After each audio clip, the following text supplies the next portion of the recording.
Hi all. మనం మనసాక్షి అన్న, అంతరాత్మ అన్న, కన్సైన్స్ అన్న, మోరల్ సైన్స్ అన్న, ఏదైతేనే ఆ ఇన్నర్ వాయిస్ ఎప్పుడు మనల్ని రైట్ డైరెక్షన్లో గైడ్ చేస్తుంది. కానీ అదే మనసు చెప్పినట్లు మనం వినకపోతే, ఇంకా చెడుల్లోకి ముందుకు వెళ్ళిపోతూ ఉంటే అదే మనసు రాయిలా కూడా మారిపోతుంది.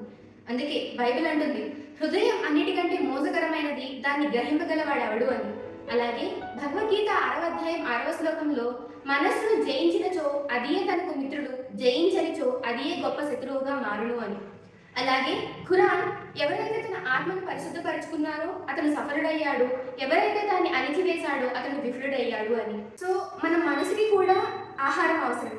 అది ఏంటి అంటే మన ధార్మిక శాస్త్రాలు అనేటువంటి భగవద్గీత, బైబిల్, ఖురాన్ అధ్యయనం మాత్రమే. ఒకవేళ మనం అలా చేయలేకపోతే చుట్టుపక్కల ఉన్న నెగిటివ్ ఎనర్జీస్ అన్నిటిని తీసుకుని చెడుకై ప్రేరేపిస్తుంది, విచ్ లీడ్స్ టు ఫెయిల్యూర్. అదే కనుక మనం దానికి రైట్ డైరెక్షన్ చూపిస్తే అది మనల్ని సక్సెస్ పాత్కి లీడ్ చేస్తుంది.